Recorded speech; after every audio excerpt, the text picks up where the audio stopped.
If anybody says 2J swap BMW easy as anything because you can buy the kits online, they're lying. Because yeah, you can buy the kits online, but it's not straightforward. Right then guys, I've been building a BMW E46 2JZ, and it's been taking me a very long time to do, but I've got myself a deadline kind of thing to get it done before 10 weeks because I've ordered a wiring harness from Wiring Specialties with an ECU and some other bits and bobs, and it's custom made, so it's going to be what they say, 10 to 12 weeks. So it gives me some sort of like deadline to get this thing up and running. I've had nothing but problem after problem, ordering parts and stuff like this. But what I'm going up against now is, you can see I've got the engine fitted, massive turbo, front facing in the manifold. Anyhow, let me just show you. So if we just go under the car, I've got this sump from Performance, the website is called. I think it's made by Adamat Performance. Anyhow, I bought this sump for the E46 along with those plates to make a gearbox mount, because obviously the gearbox is pushed further back. At the moment I just bodged up the aluminium, just drill some holes, extra holes in that just to hold some weight on it just temporarily until I make that. And it came with some engine mounts. Obviously I'm not using them because they were absolutely terrible. I've bought some, I can't remember the brand, exactly what brand they are, ASS. Anyhow, these are proper decent engine mounts. The problem I got is, if I go underneath here a bit more, not sure if you can see it on the camera, but this sump is supposed to be for the E46 like conversion, but how can this be? It's supposed to be tested and fitted on every single batch, yeah? So why is it touching my subframe? It was even worse with the engine mounts they supplied. But yeah, look, it's touching my subframe there, and it's like 1 mil away from the subframe there. That's absolutely terrible. So I finally got a rear sump. Second hand, it's got the oil drain for the turbo already on there. Already did give it a little clean, but I mean clean as I can get it, which I sure will do. Also I spray it with some solvent, but fitting it is not straightforward, because let me show you again. To change the upper oil pan, I've got to take the whole engine out, right? Because there's supposed to be bolt that go through here and again there and again there, and there's obviously one on the other side. But obviously this sump doesn't have it. You see what I mean? The bolt goes through here, through the dance plate, screw into the sump. But you can't do that on this, and the lighting's crap. Anyhow, I've now got to take out everything I've done, take it all back out, take this back out, the radiator, a whole lot's got to come back out. Got to put the engine back on the stand, so the gearbox has got to come back off, and that was a nightmare putting it in there, but I think it's because of that dodgy sump I've got. It was a massive hassle to getting the electric engine in bay because of that sump issue touching the subframe. But yeah, and I've got to take a whole lot back out, put the engine back on the stand, redo the sump, the upper oil pan, and then put it back in there, and hopefully, touch wood, it will go in nice and easy. Apparently you might have to hammer the corners of the OEM sump in a little bit, but it's no big issue. Let me just show you what I've done with the radiator, how I bodged this on. So I angle grinded, just cut away all this, like this section. That's a 200 SX S14 radiator, if you're wondering. And the original radiator mounts, BMW ones, they did have like a little bit that comes on top, the radiator sits on top of that. So I just cut away the plastic from the OEM brackets and then screwed this plate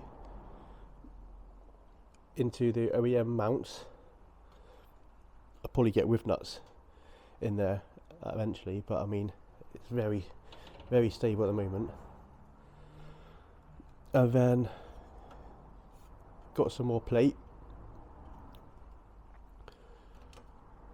screw it into there, welded it onto this with my bodge up weld, but I mean it's very very stable, it's not going anywhere.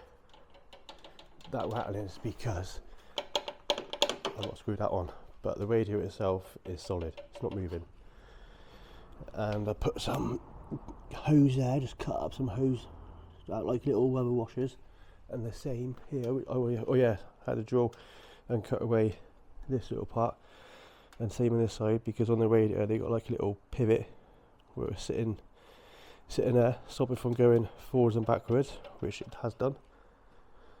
Yeah, whole set HX55 turbo, FMIC performance, front facing, inlet manifold. Yeah,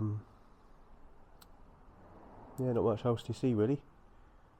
Fully forged engine, got Manly H-Tough wads, CP pistons, stage 3 BC cams, something like 2.7 something, can't actually remember, it's been years since I've done it.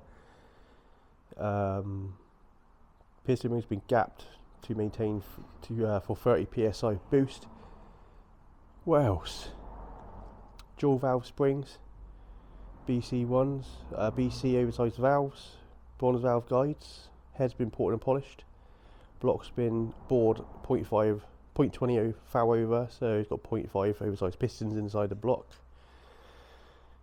Crank's been tested, balanced, checked, same as the block, pressure tested, head's been pressure tested, flow tested, you name it, it's been done. That's the most expensive part. That the car itself only cost me like £1,000. But yeah, that's where we're at. Let's take this out. Right, so I got the turbo off. Absolute nightmare. So I've had to take out that stud and that exhaust stud just to get the actual unit itself off, because you can see how massive it is.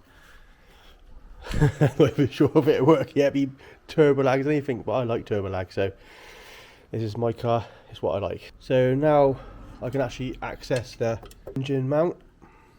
While the engine's out, I might go crazy with this gold heat tape and put it all the way along here as well. Well, not obviously there, but I mean like all in the firewall, because I didn't do it before, I only got to there. So yeah, now take the inner manifold off.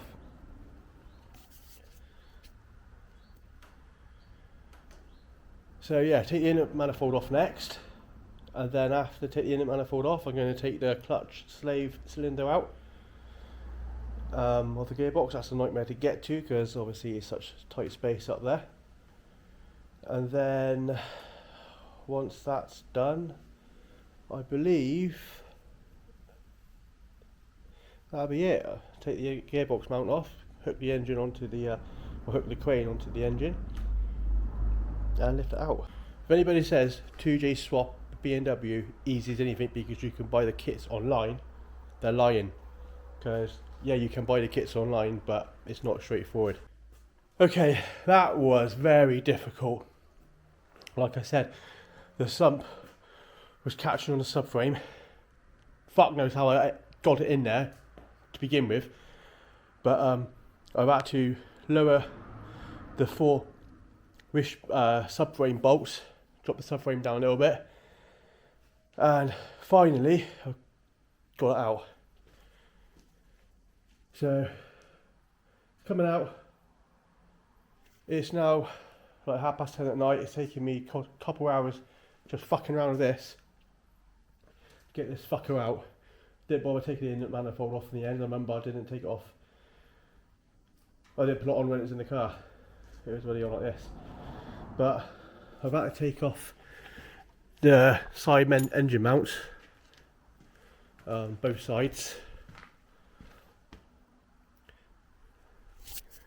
But that was fucking difficult. Anyhow, let's get this thing out and put it on the floor.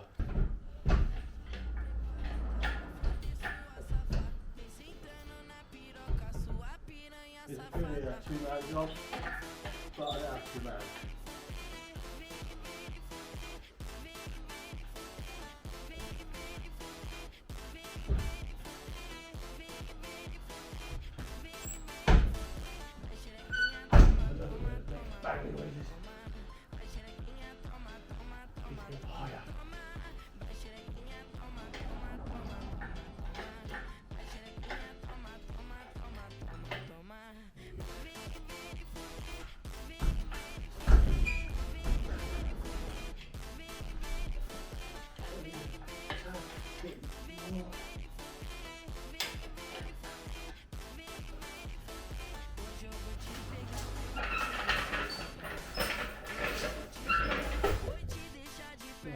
Everything's in the way.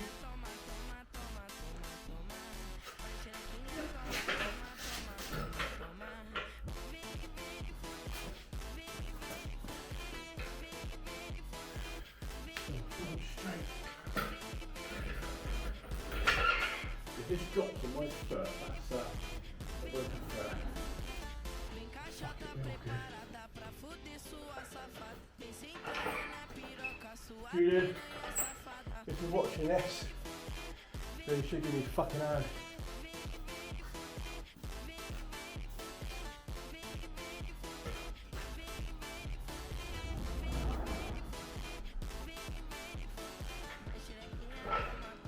Just remember, I did something fucking out.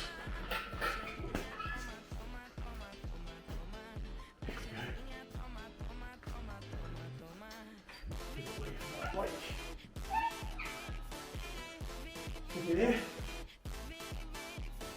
Do.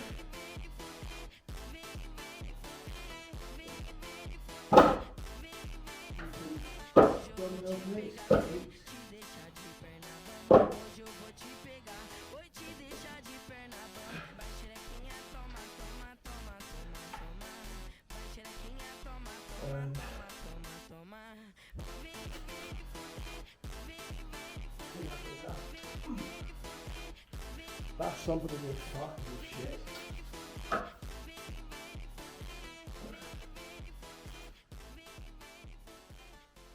This is the scary bit now. Let's let it down. Because it's all or nothing, this fucking engine crane.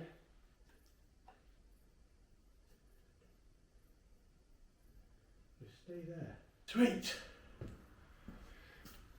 Engine out! You probably missed all that, bloody camera. There we go. Just placed the engine there at the moment. It's very late now. So, well, what time is it? 9:30 and I'm fucking starving. So, I mean, I could take the gearbox off quickly. Put the engine on the engine stand. So yeah, I might just do that. Only a few bolts, gearbox. Oh, I've got to take the fucking firewall and clutch off actually. So I might, can't bother to do that. It's getting late. I think I'll be here for another day. But yeah, next, take the gearbox off, take the flywheel off, the clutches, the adapter plate, put the engine on the engine stand. And then take the sump off, give it all good clean, and then it's always got fireworks. And then put the new sump on, and new gasket. Last time I had some red gasket maker stuff. This time I got black, and it's supposed to be a lot better, apparently. Yeah, so do that next. Not today, I'll do it tomorrow or next day.